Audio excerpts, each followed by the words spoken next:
This is a special episode of ADHD reWired. We are celebrating 500 episodes. Enjoy. Really quick, before we get on with today's very special episode, in less than 3 weeks, we will be kicking off our fall season of coaching and accountability groups. And in case you missed last week's episode or our emails or our weekend announcement on the podcast, we want to make sure that you know and that you heard the big news that we've rolled back our prices for our coaching groups back to pre-2020 levels, which means that you can now join us for as low as $1,650 with coaches Brian or Kristen, or you can join my section for only $19.99. That's $1,999. And there are payment plans available. So we've made this even more affordable for you. Plus, after group, we are now giving registrants 6 months of membership in our alumni community for free. That's a $240 value for free. Our next registration event is tomorrow, September 20th at 12 p.m. Pacific, 3 Eastern. We had a great turnout last week.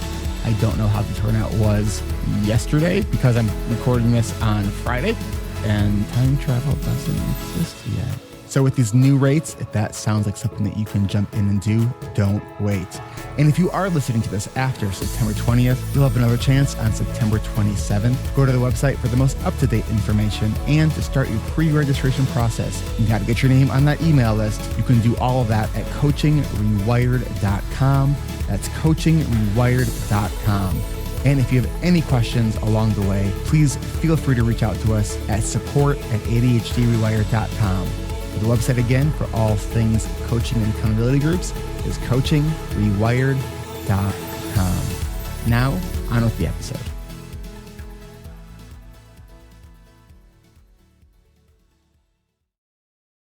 September 14th, 2023. Dear ADHD, you know, they say you are consistently inconsistent, which is why it is with great pleasure to write to you today, because we are celebrating 500 episodes of ADHD reWired. We've been at this for almost 10 years, and in that time, we've only missed 2 weeks, and only one was totally on purpose. So now do you believe me when I say we really can do hard things? You know, usually when I write to you, it's to let you know how I'm doing at that given moment. I write to you because I know that we have a really strong bias to the now. When we've been doing well, we tend to think that's how it always is. And when we're struggling, we tend to wonder, is this how it's always going to be? But we know neither of those two things are true. I write to you so I don't forget how far we've come on this journey. I write to you so I don't forget, because you, my friend, make forgetting really easy. Whether we're riding the struggle bus or cruising on all cylinders, we have our ups and downs. We've taken 2, 3, 5 steps forward at times, and sometimes as many steps back. But as you know, since I started writing letters to you, we keep bouncing back. We keep learning and we keep growing and we keep deciding to take on bigger challenges, where we then struggle again and wonder how long it will take until these challenges don't feel so damn challenging. And yes, sometimes day to day, week to week, and even month to month, the growth can feel painfully slow. Because let's face it, I know that you want growth yesterday. But when we look back and reflect over the years, it's really amazing how much we've grown. It's amazing how much I've grown and how much I've learned about you and how much I've learned how to better work with you to provide you what you need. And if I could go back in time when I first started ADHD reWired, and if I were given a crystal ball to show me where I would be right now in this moment, I would have probably rolled my eyes and said crystal balls are ridiculous. And even if they were real, there's no way this one is working right. When I first started the podcast, I didn't know I was going to be creating a coaching program. And when I started the coaching program, I didn't realize I was actually creating an entirely new business. I mean, I already had a thriving clinical practice, but I knew I wanted to amplify my voice and my impact. I knew I wanted other adults like me to know that they don't need to spend their lives feeling misunderstood and weighed down by shame of not doing enough and not being enough. ADHD, that is the reason I've done all the things that I've done for all of our ADHD friends. Because that feeling of being broken, of not being understood, of being called lazy or a slob or a rebel or oppositional or selfish or being told we're late on something. Again, that feeling of really swearing that we're going to do better next time and we really mean it. But then we make that mistake again. That lonely feeling of not being understood happens when we think it's just us. And that feeling sucks. It's painful and it's not necessary because there are millions of us out there. And being able to reach so many of them has been such a gift. And being able to give the gift of understanding, of connection, of acceptance, of community, of growth to so many people with ADHD has also been immensely healing for my own journey as well. So much in my life has changed since starting ADHD Rewired, and most of these changes have been really good, but some have been really, really hard. I remember shortly after starting the podcast, I created this mind map to brainstorm all the ideas and the things that I might want to do with ADHD Rewired. I remember giving the mind map the audacious, half joking, half serious title of Building an ADHD Empire. Have I built an empire? I don't know if I'd call it that, but I am proud of what's been built. As I was developing and iterating the coaching groups, I used to love the thrill of laying down the tracks as the train was coming, creating a new exercise just in time to deliver the content. But as I started to grow my team, it turns out most of my team was not a big fan of that approach. I even had a coach resign because of that. Over the last 4 or 5 years, one of my biggest challenges has been closing that gap between the leader I was and the leader I want to be. And ADHD, as the complexities of a growing business increased, there have been times that I've wondered, do I have what it takes to be the leader my people want and deserve? I even invested a ton of money last year in what I thought was going to be a coaching program that would help me with my leadership skills so that I can better grow ADHD Rewired. Turns out, they just wanted to help me increase my bottom line and push me to raise my rates beyond what I was even comfortable with because I wanted to do right by my team. I didn't want to quit, even when I realized this program wasn't actually what I needed. So I stuck with it for several months longer than I really should have. I guess I can chalk it up to paying a really expensive ADHD tax. It just sucks when doing the wrong thing for the right reason also has a big financial cost. And for that price hike, I just rolled it back. These last few years, we've gone through a lot. We've grown a lot, but there has been a lot of pain. Going through my divorce during the pandemic was awful. I share a lot of my life publicly, but when I was going through the divorce, I really started closing myself off to sharing what I was going through on the podcast, partially because I wanted to respect the privacy of my ex and my son. Also, I was a mess. During that time, for the first time in my life, I was genuinely concerned about how much I was drinking. I was developing fibromyalgia symptoms due to the stress and constant anxiety. And all of that confusing paperwork and the financial stuff I had to figure out, I felt like I was barely hanging on by a thread. I had gained about 20 pounds, and after about a month or two of not working out, all because everything was closed, I hit rock bottom. ADHD, I don't know if it's because of you that I have a tenacious, resilient spirit, but wow, I am grateful that that's behind me and that I am, generally speaking, in a pretty good place. ADHD, thank you for bringing other amazing ADHDers into my life who I get to work with. A number of months ago, I had a few members of my team tell me that they missed the old me. The me that shared more of my authentic self. I guess I realized that after the divorce, I had stayed kind of closed off, but I've been working on that too. And ADHD, because of how much of a personal growth junkie you are, you thought it would probably be really fun to start dealing with all your childhood trauma. And we've been doing EMDR for the past few months. And I have to say, this is the hardest therapy I have ever done. And that's saying something because I've done a lot of therapy. Why am I sharing all this with you? Maybe it's to remind my future self and all the other ADHD brains out there that no matter what we're going through, and no matter how hard it all feels at times, don't give up on yourself or your dreams. Maybe it's to remind us that we can do amazing things even when we're struggling. And yes, ADHD, you can be a pain in the ass sometimes. I know the more I nurture what you need, the more I'm able to address the obstacles that lay ahead of me. And doing this has made more room in my life for love and joy and play and motorcycles and pickleball and music and embracing and celebrating my bisexuality. I have so much more that I would love to write and share right now, but I've also invited some of the members from our coaching community to write to you too.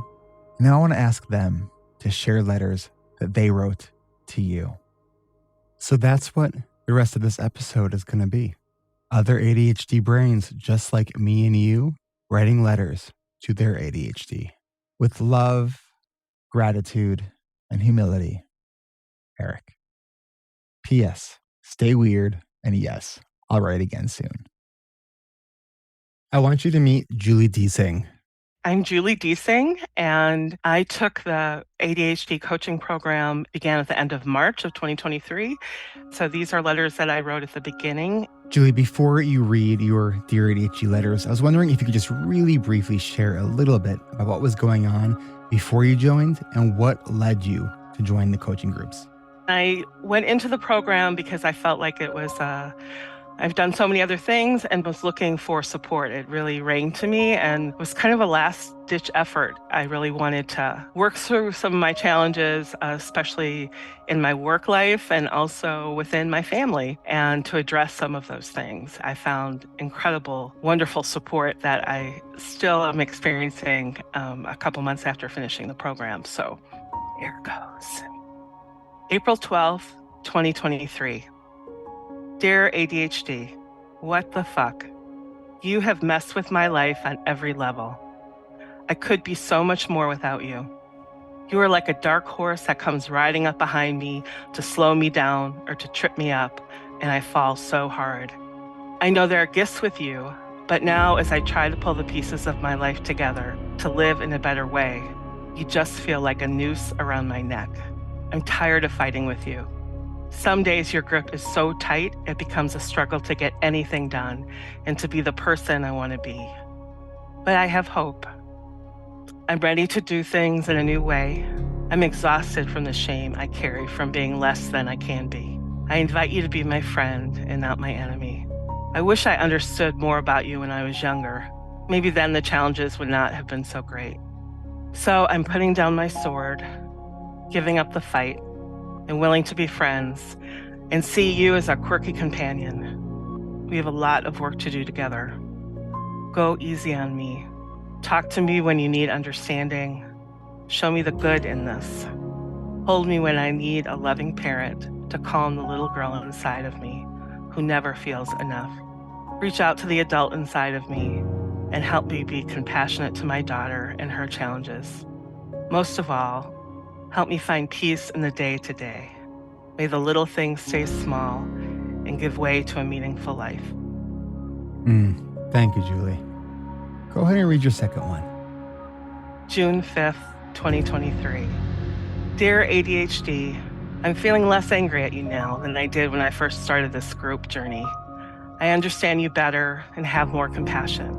I feel frustrated I haven't gotten further in working on things that are meaningful to me, especially my business. I'm grateful to you that you brought me together with this wonderful group of people, soul sisters and soul brothers. I feel less alone and inadequate. I'm waiting for more of the magic of you to kick in, to activate. Now that I know for sure that my daughter has it, it drives me to learn more and adapt in a more empowering way. I wish more forgiveness of myself when I don't complete or even start what I want to do. I want peace now more than anything. I want you to stop driving the bus. I hate the surge of anger you bring forward that bursts out of me and hurts those I love the most. Teach me patience. Teach me how to harness your power for good. I wish not to be your adversary, but to be your companion who is the one in control. Control is really an illusion. I wish to release the need for control and instead be at peace with the imperfection. P.S. Bring on the abundance. Thank you, Julie. You know, one of the reasons I really love writing letters, this Dear ADHD exercise, and why we do it in our coaching groups is these are stories. These are stories of the moment in time when I wrote my letter, when the people you are hearing now wrote their letter, maybe when you're writing your letter. And the reason I think that this is such a valuable exercise and one to keep coming back to over and over again, you know, there's this whole adage of you're going to see, say, your psychiatrist once a month or every few months. They ask you, how you been? Usually you tell them how you've been in the last maybe 24 hours, not this whole stretch of time between appointments. And I think what I have discovered and what I have learned through doing this exercise for almost a decade is that there are times when my ADHD is absolutely winning. And there are times when I am winning and really managing my ADHD well. You know, I could have chosen people to share their Dear ADHD letters and have it be 100% optimistic and instill hope. And I think there is so much hope in these letters. But I also think it really does share the reality that is living with ADHD. My name is Laura, and I was in season 29 of ARC. My coach was Eric Tivers. Dear ADHD, fuck you for not showing up harder earlier. I know you've always been with me. I wish you'd shown yourself to everyone else faster. I always knew I was weird, and I'm still weird, and I hate it. I fucking hate being different from everyone else and having a wall between me and them. Rejection sensitivity is a bitch, and I wish you hadn't brought it along for the ride. It would have been such a different life if, 1, I just didn't have you, obviously, but also 2, if someone had just goddamn noticed. Impulse control problems? Check. Fidgeting? Check. Deep emotions? Check. Daydreaming? Half a check, I guess. I've daydreamed my whole life, but it doesn't usually block everything, just some things. What else? I guess I'm leaving the biggest issue until the end. Procrastination. You fucked me over so fucking hard. I tried so much harder than everyone I knew. I know that to be true. It's not just something I believe. I saw how much effort everyone else was putting in. The only person who came close was the workaholic girl who burned out halfway through our senior year. And speaking of my senior year, fuck you for making me take a second one because I was paralyzed. Fuck you for taking away the career that I was so certain I wanted because I couldn't churn out a portfolio. Fuck you for pushing away the mentors that I so desperately wanted in my life. They all left.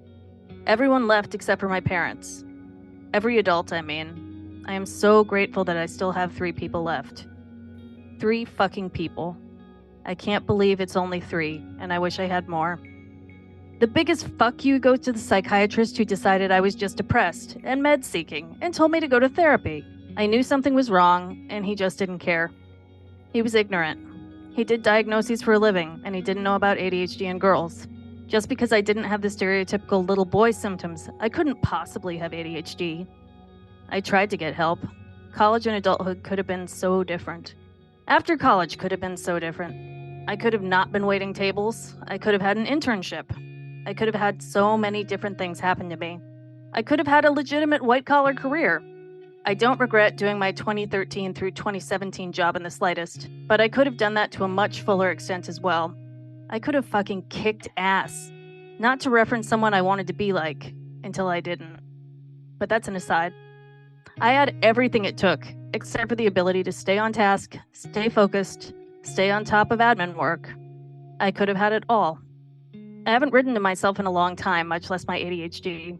So, this has been interesting. Because yeah, I've got a buttload of grief for what could have been. I've known that for a very long time. But I didn't realize I've got so much fucking anger about what I deserved. I deserved to have people go to bat for me. to realize I was struggling with something so much bigger than I could carry. I was propped up by people who loved me instead of given support to figure it out and change the behavior. The behavior could have changed. I could have built healthy habits, found willpower, discovered how to structure my life so that I could keep up with the stupid neurotypicals all around me. I could have. Woulda, coulda, shoulda. I'll write again soon.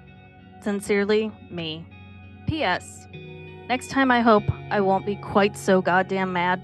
It's time to process in the in-between time. One of the things that this work brings up for a lot of people doing this in community is wrestling with the grief that comes with living with ADHD. Acceptance as a process of going through the stages of grief is real. It's hard, and it's also really important. I think that this is a really good example of one of the things that I will often say to members of our coaching community is that this is a coaching group and this is a coaching community. This is not therapy, but it is very therapeutic. Let's fast forward now 8 weeks and hear Laura's second Dear ADHD letter. Dear ADHD, oh man, it's been a wild few weeks. I can't believe ARC is almost over. I know I've gotten a lot out of this, between getting some new skills, particularly the ones I'm not a fan of working on, and bringing back some old ones. It's safe to say I'm not as angry as I was when I wrote last time. It'd be hard to muster that much anger right now. Amusingly, my functioning in this program peaked a few weeks ago, right before my trip out of town. I've been picking up the pieces since then.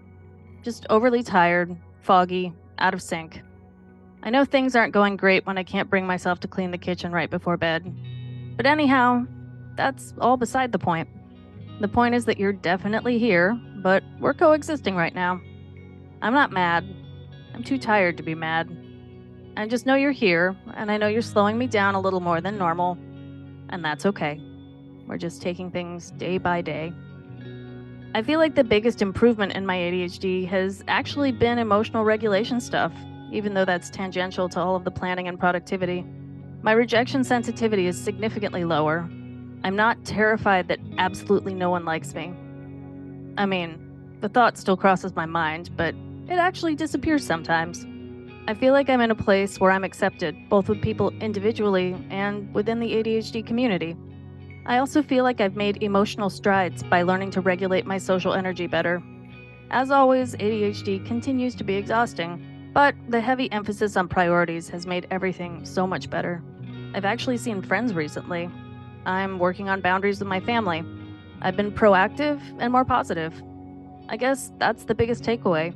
My inner cynic, my inner critic, is quieter now. I'm feeling optimistic and more accepting of what is. Yes, I have ADHD. Yes, it's contributed to some absolutely enormous fuck-ups. Seriously, I blew my life up so hard, but that doesn't mean I'm fated to blow up my life again in the future. I'm mostly in control. Okay, I bet I'll be writing again soon. With some love, Laura. P.S. Thank God for my A-team. Hey, Brooke, Brian, and Kevin, thank you, thank you, thank you. Seriously. Seriously. Seriously, Laura, thank you for sharing your story. You know, every couple months when we do this, it's an opportunity to take another snapshot in time. And that's what this is. These are snapshots in time. You know, the story for so many of us with ADHD starts with one of struggle, of missteps, of failure. But as the authors of our story, that story doesn't need to end in failure. It can continue with learning, with growth, with healing, with acceptance, with a greater understanding of how our brain works and a greater connection with others whose brains work differently, not less, just different. The goal here is to just keep getting a little bit better and learning a little bit more, because that is what it means to get your ADHD rewired. It's about neuroplasticity. It's about having a growth mindset and believing in the power of a resilient spirit. That's why I chose Dear ADHD as a way to celebrate our 500th episode of this podcast. Because story really is, as Brene Brown says, story is our way home. Dear ADHD, our story is almost like a Hallmark movie. You've always been in my life, and I've seen you in pieces throughout it, but it wasn't until a few years ago that I even knew your name. My family has the same experience with you. They went throughout life seeing you in the shadows, but not realizing you were actually hidden in the bushes. I have to be honest, I would have gone my entire life not realizing you were there, but it would not have been healthy. My maladaptive coping skills that consisted of being on the go so often that I couldn't think, well, they kept me distracted from you. I remember being in 3rd grade and being told, when your mind wanders off, you have to bring yourself back. When I was 20 and I would visibly wander away from the conversation, you were hidden and framed as anorexia. It wasn't until 2021 that I had been eating disorder free long enough to realize that the conversations I couldn't focus on were actually caused by you. When I finally learned your name, it felt like everything made sense. I was always averse to taking medication, but the first time I took Adderall changed my life. It wasn't because I was able to accomplish every task I set out to do in record time, but instead, it was because I was able to follow a conversation. All the years of feeling like I simply wasn't trying hard enough were disproven and explained. But just like how Hallmark movies usually don't equate to reality, this feeling of joy and triumph didn't last either. Eventually, it was back to realizing that while Adderall can help with the everyday tasks that others can do naturally, there was so much more to you than I realized. I didn't know that you came with a level of impulsivity that makes me hate my actions as I'm doing them, while still feeling like I can't stop myself.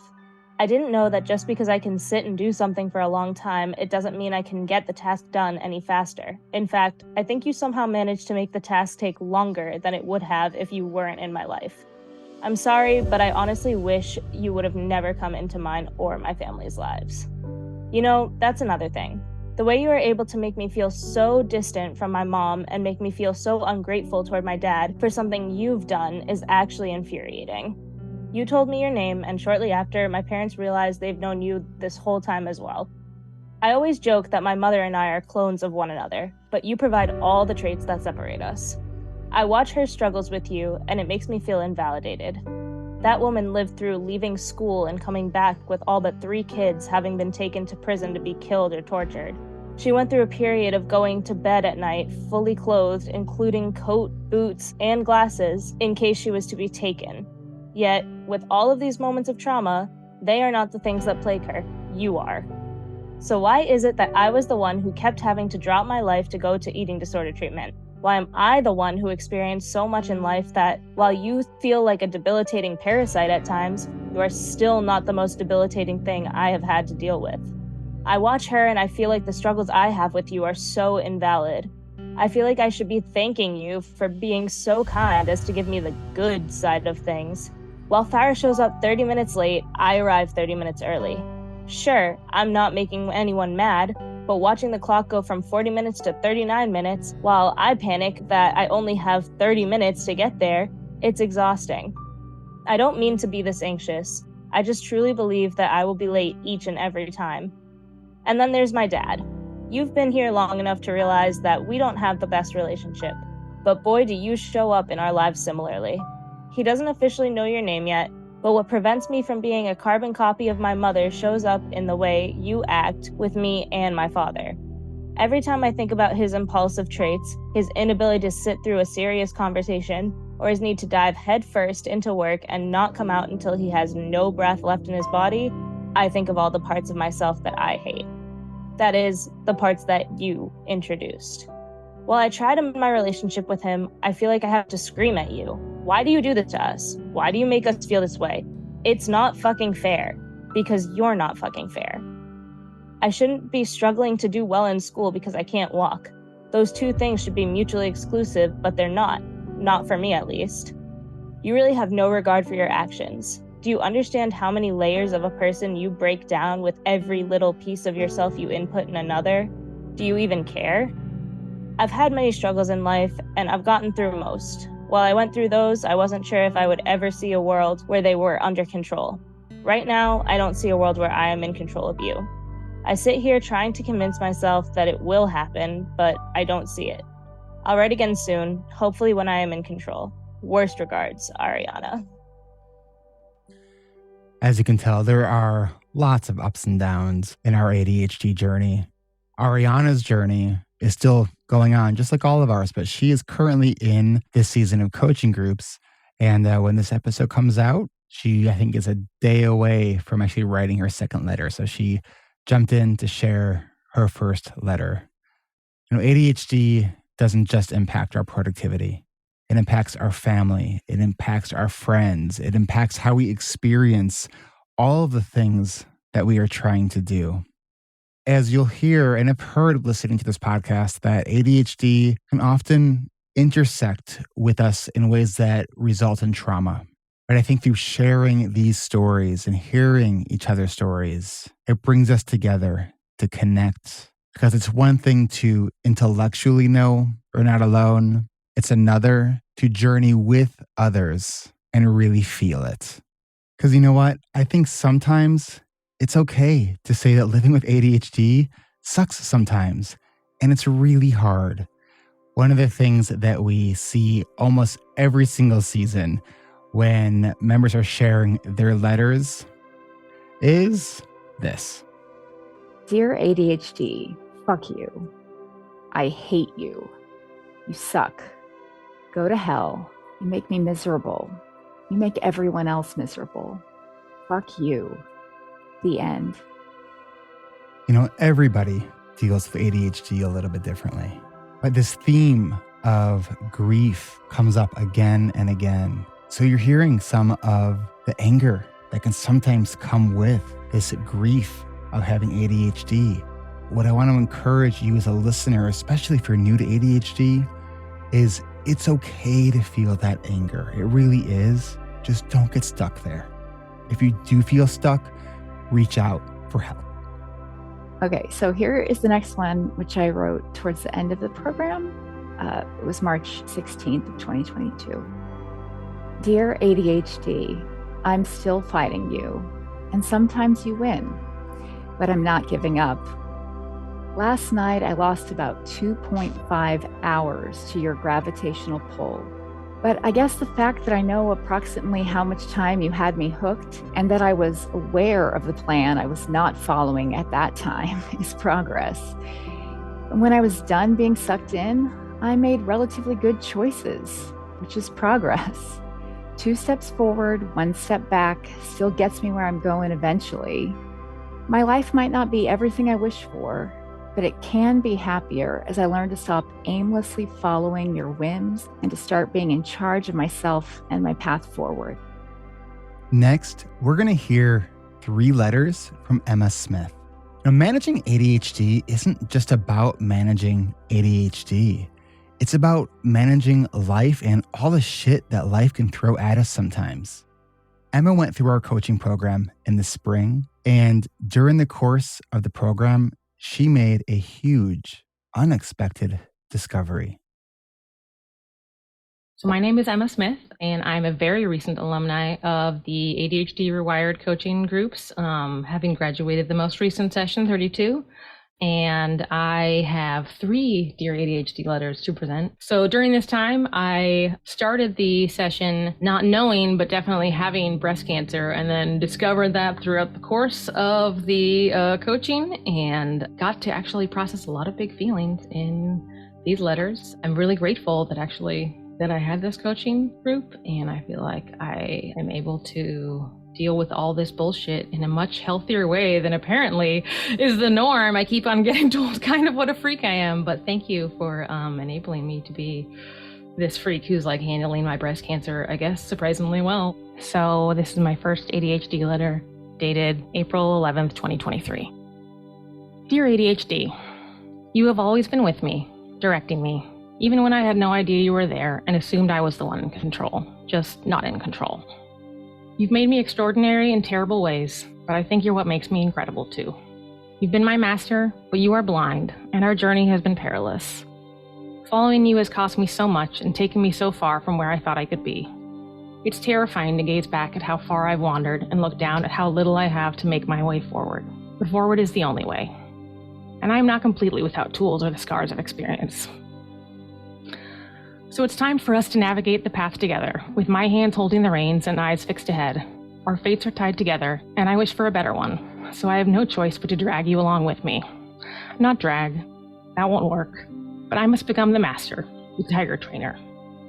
Please don't eat me or maul me, but if you do, I promise to recover, learn how to meet your needs better, and change what I must in order to keep your destructive hunger at bay and my head out of your maw the next time, and the time after that.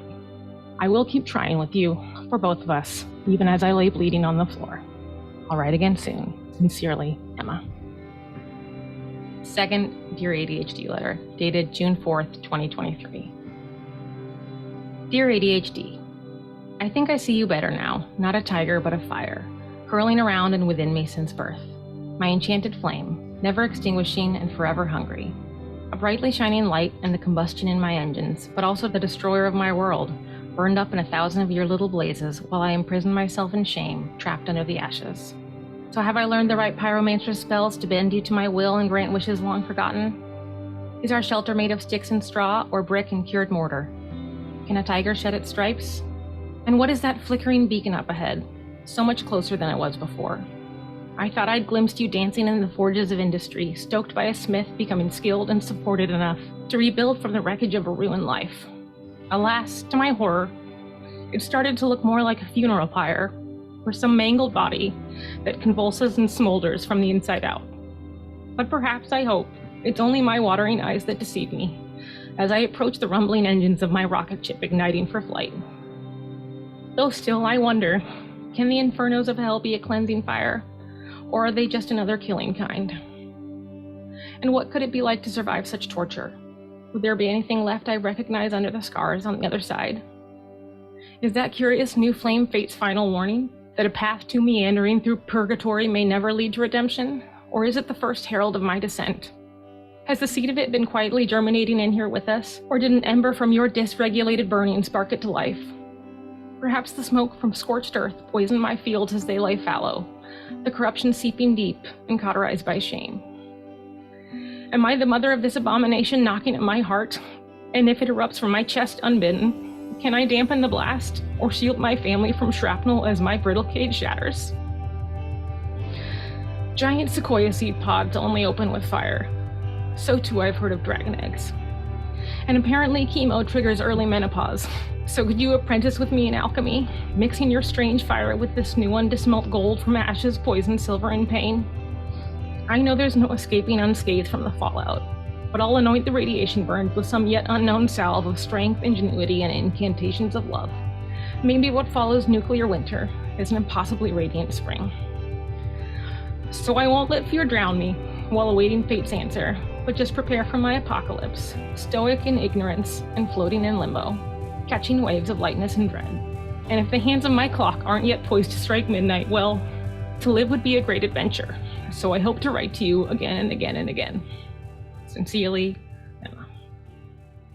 So between my second and third letter is when I got confirmed my breast cancer diagnosis. We were going into the PET scan to determine if I had stage 3 or stage 4 breast cancer. And yeah, so then my next letter is when I got those results. So third letter to my ADHD, dated June 20th, 2023.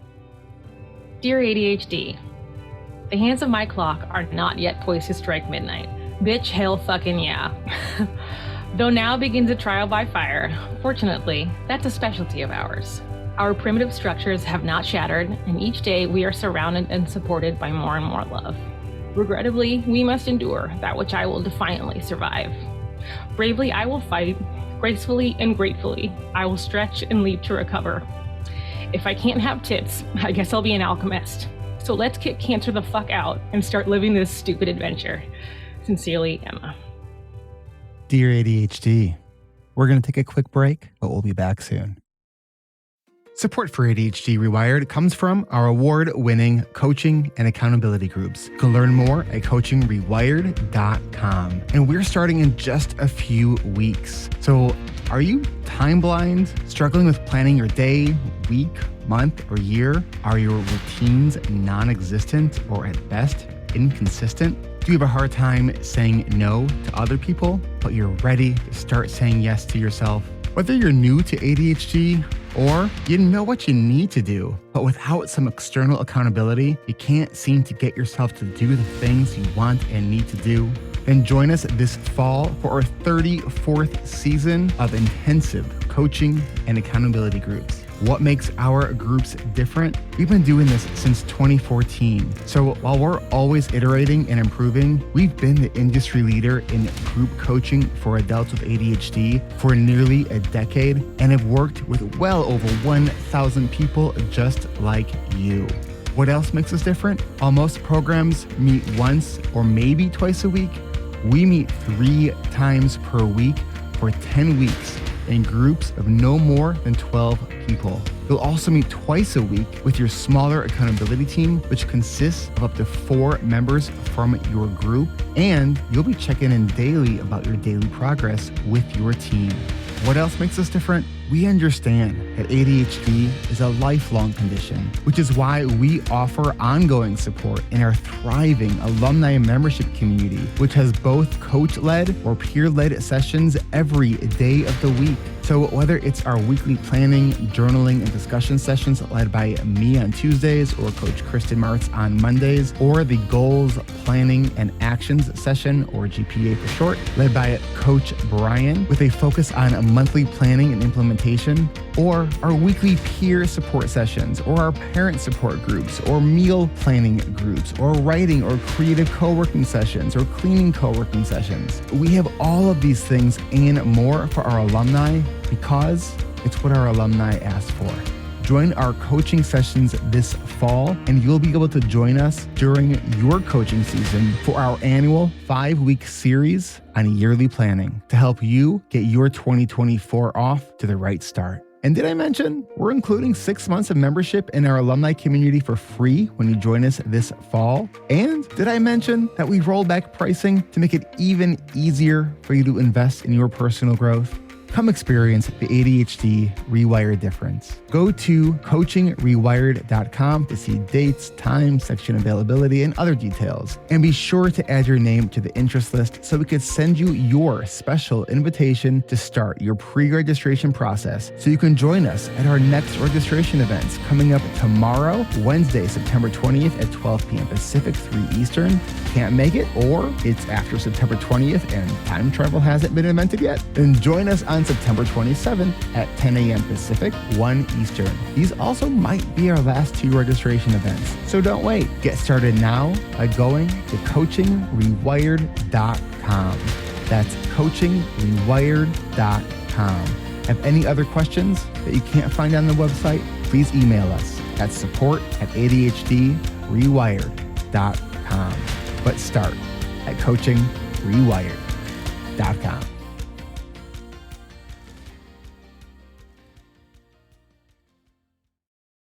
And we're back. As I said earlier, one of the reasons that I really love this exercise, especially when you do it every couple months, is that it really gives us this sense of the journey, which for most of us has a lot of ups and downs. The next few letters we are going to hear really shows this. We're going to hear 4 letters over the course of a year. My name is Janelle Augustine. Janelle joined us on the podcast for episodes 469 and 470. She sat in the hot seat for one of the mastermind sessions. And in January 2021, she joined us in our coaching program. And then in 2022, worked with us as a peer mentor or admin. At the time, I had recently left my career that I spent 8 years working in and 4 years preparing for to focus on my own business. At the time, I was recently diagnosed with ADHD. I left my job with a bang from burnout, was not doing great. And the burnout is what led to a diagnosis. And I was really at a place where I was struggling with myself. I didn't know who I was. I didn't know why I was doing the things I was doing. I, at this point, was searching for anything that could help me just understand myself so I could be the person that at the time I thought I needed to be. But I realized I just needed to be myself. So, January 19th, 2022. Dear ADHD, why did it take so long? You've been there, causing trouble for my whole life. I guess that I had to notice that there was trouble first, or what kind of trouble, I guess. I was mostly embarrassed at keeping my house/room clean. It made me feel so unworthy because I couldn't figure it out. You're a nasty person and everyone will find out, I thought. Your husband will never want to come home, family said. One day a friend came over and I thought my room was clean, but not too clean, so that I didn't look like I cleaned it just for her. I opened my mouth to say the usual, sorry for the mess, haha, and she said it to me before I could even finish that it was a mess. And the look of disgust is stamped in my head forever. Then the organization/procrastination thing, come on. It's a wonder I even got a bachelor's degree in biomedical engineering at that. On the outside, I pretended I had it all together. On the inside, I wondered daily if I'd ever be able to be a successful adult on my own. After all, I felt as if I was standing on the back of someone else to get where I am, riding on the coattails of my friend's back. March 16th, 2022. This was the last one after ARC. Dear ADHD, it's me again. I'm sorry. I'm sorry I spent so long ignoring you. I didn't know. There were certain things I knew about myself, things to avoid, things that made me different, but most importantly, things I wanted to change. Every new day, week, month, season, year, I convinced myself I was able to will myself into the perfectly clean, organized, on-time person I've always dreamt of being. But then you introduced yourself to me, pointing out all the ways you showed up in my life. I was confused and hesitant at first, afraid to use this as another excuse. But I've learned that you are real and you are here to stay. So we better make friends. And that I did. I've started to listen and understand you more instead of neglecting you by masking. Instead of trying to force you to be like everyone else, I'm observing and meeting you where you are. And for that, I'm sorry. I'm glad we have a chance to start over. October 12th, 2022. Dear ADHD, thanks to you, I'm not even sure who I am these days. Ever since my diagnosis, I have questioned my every thought. Is it me or is it you? A teenage girl turned full-grown adult who couldn't keep her car clean. Was that me being lazy and undisciplined, or was that you? When I get overwhelmed by something to the point of avoiding it, making the mountain of work even higher, like my email inbox, is that me not holding myself accountable, or is that you? When I set out on a new goal and give up, fail, or even forget halfway through, is that me missing the mark every time, or is that you? The days I wonder how I could accomplish so much, but yet still have nothing to show for it, who is that? I find myself spending my days wondering how to make me work. How do I become the person who can set a goal, make a plan, and execute it? How do I not sit on my bed for hours and berate myself for not getting up? But now I think about it. Who was even doing that? Me or you? Okay, so this was in December of the same year during an alumni planning session. And by this time I had moved across the state, which is not something I had planned. But I learned a lot about myself in that process. And of course, over the year through ARC and things like that. So, December 5th, 2022. Dear ADHD, more often than not, I'm annoyed with you. But as this year comes to a close, I'm feeling thankful. Because if I've never met you, I'd still be stuck. Stuck wondering why I talk too much and replay every conversation in my head for days, wondering why I struggle to get to the finish line on just about everything that I start, wondering why some days I struggle to get out of bed, wondering why planners never work for me and I didn't know how to write the first draft. Since meeting you, I've learned that the perfect person I was working so painfully hard to become would never arrive. I've gotten a chance to learn who I really am. I feel like I'm finally starting to listen to myself and hear my needs instead of shaming myself for them. I finally feel like I know what I'm capable of. Not in a less than kind of way, but in a way that I can finally measure my needs and build my life around them. So for now, thanks. Hey there, this is Aubrey Arms. I'm going to read you my Dear ADHD letter number 2. Dear ADHD, well, of course, I can't find my original letter to you. I'm sure I put it somewhere really good. I'm telling myself that I'll go back and find it and add it to this one and create the perfect document for all these letters to live. We'll see if that actually happens. And an update, I have looked for the original, can't find it anywhere. So, ADHD, here we are again. And still, what do I wish to say to you? I don't know. My brain is still a little foggy this morning, and my belly aches from overeating last night. There's a part of my brain that seems to be missing that gives the signals to my body that I'm full. Just another part of the brain puzzle piece I'm working on, learning, and figuring out. What can I say to a part of myself that never goes away, never goes on holiday, never lets up, and is always there? Does it even fucking matter what I have to say? Sometimes I think you are a sneaky fucker. How could you have been here this whole time, and it's only now at 45 that I've discovered you? You hid behind depression and anxiety and a general sense of brokenness. But now I know better, and now I'm learning better skills and tools. And now I'm learning that it was unmanaged ADHD and burnout that was really the culprit all these years. I'm not mad. I have no big fuck yous to shout or to give. We're stuck together, for better or worse. It's just us, kid. So let's make the most of it, shall we? Let's make the most of this hand we are dealt. Can I remember why I walked into the bedroom? Not always. Do I waste time as other neurotypical folks might judge?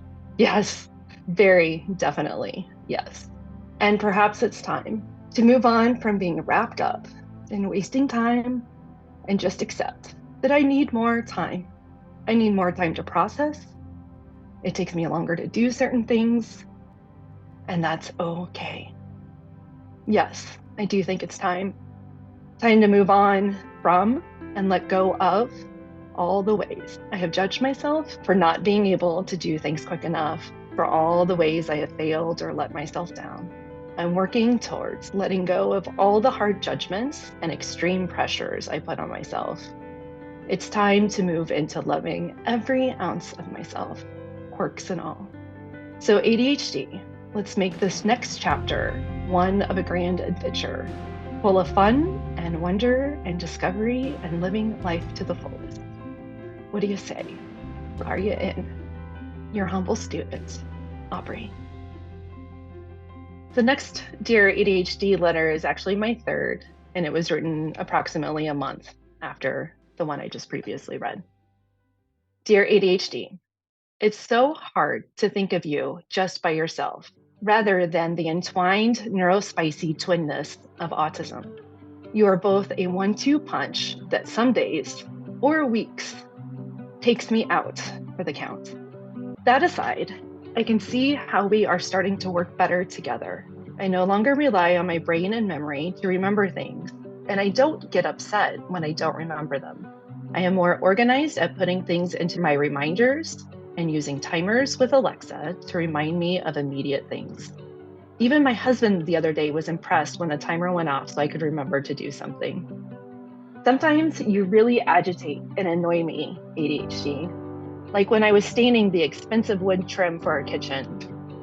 The autism portion of me made sure that I had a few sample pieces and I did a test round to make sure everything was going to come out the best possible way.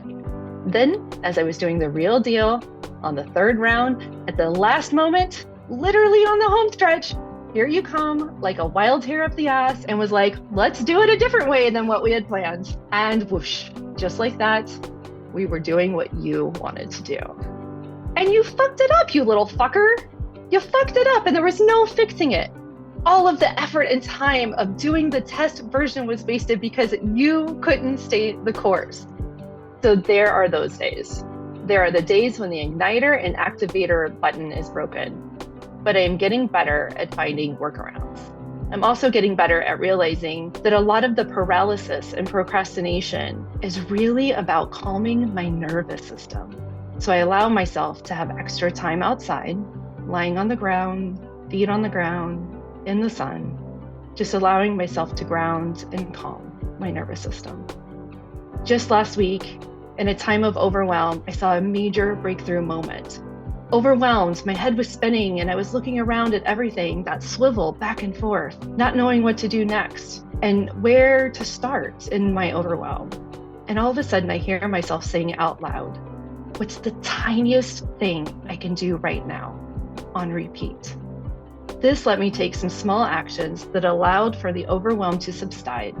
It also led me to spending time setting up the next time of what needed to be done, the priority, the breadcrumbs, and even a time estimation for the activities. And by the way, I really struggled doing any time estimations during the program, but here it was happening all by its own. It's starting to become a natural habit to estimate how much time it will take. So even though you piss me off and you lead me astray, I'm proud that I am learning how to work with you better and how to let go of the embarrassment of letting you take the reins and do something stupid, and how to work with the restrictions of my brain and my nervous system. It's a long road, but this is a good beginning. And hey, I guess I owe you a thank you because I have met some really great people who also have ADHD. In fact, ADHDers are my favorite kind of person. I think we are the most fun and interesting people out there, and I'm thankful to have more ADHDers in my life. So, fuck you and thank you. Until next time, Aubrey. Hi, so this is my first ever Dear ADHD letter. I wrote it April 21st, 2021.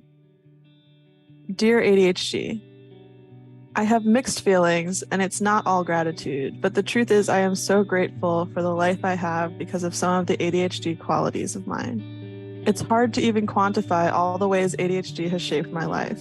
Sometimes I wonder if I only have ADHD because of my history of experiencing child abuse. I had an abusive mother, although other times I see it likely as being a genetic thing passed down from my undiagnosed dad, who I kind of see some symptoms in. Regardless of why, it seems clear as day that I do have ADHD.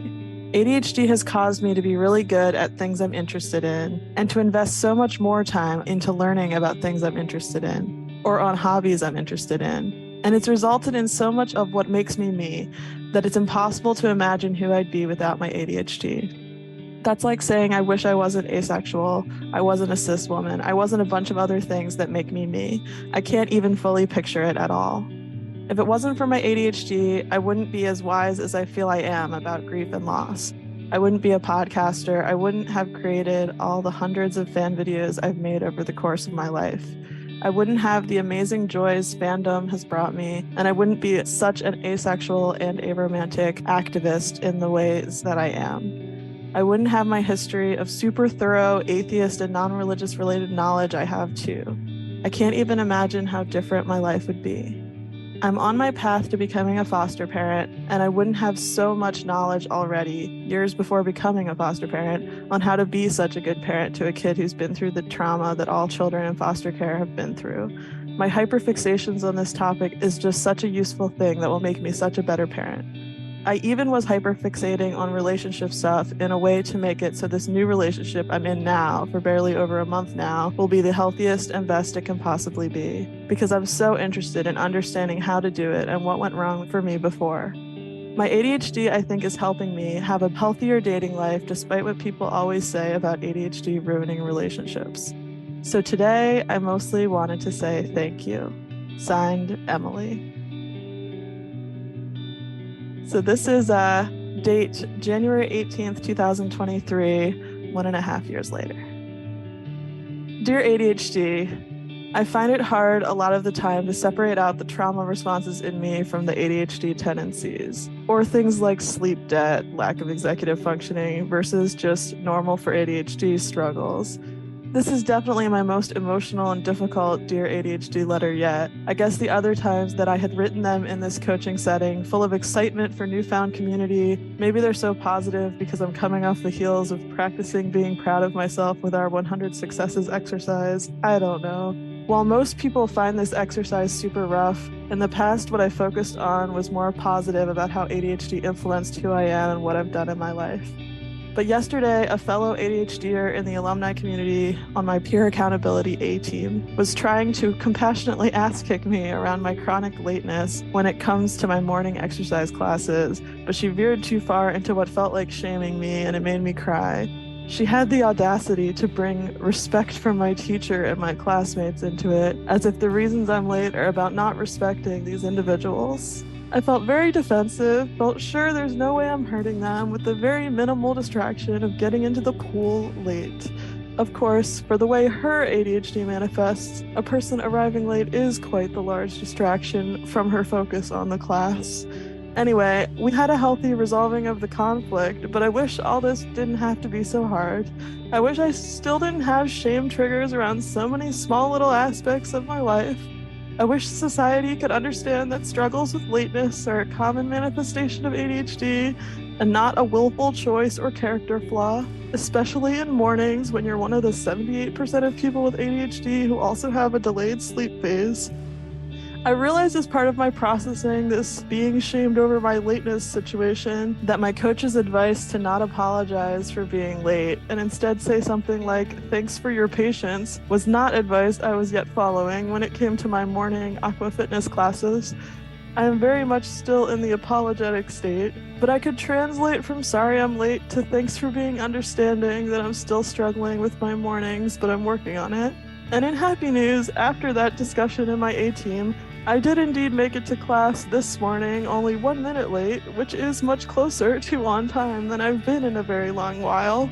I feel optimistic that I might be able to start being on time in the mornings at least more often, and as has happened before from a teacher at this swim center too, when I acknowledged to this classmate of mine having been late from that shame state, I got reassurance from her that what matters is that I made it there. And she, this elderly lady in the class, was so sweet and excited for me to be in this class with her too. Today was my first day making it at all to the new Wednesday class I signed up for that goes for another 2.5 months into the future. After missing the first 2 weeks completely, I really do feel optimistic and hopeful about this new beginning and about the rest of this class going forward. Signed with plenty of self-love, Emily. Thank you for letting me share these letters with all of you listeners of this podcast. These last 500 episodes have been incredible. And I don't know what the next 500 are going to look like, but I have no plans of stopping or slowing down. I just want you to all know how much I appreciate you for listening, for contributing, for sharing this podcast, for being a part of this community, for all of the guests that have been on the show, to my team, to all the volunteers who have helped out in various ways, to all of you who have left reviews, who have contributed on Patreon, to all my therapists along the way, to my son, who, if it weren't for you, I probably would have never started this podcast. And if you ever listen to this, just know I'm so proud of you. Thanks, everyone. I'll write again soon. Love, Eric.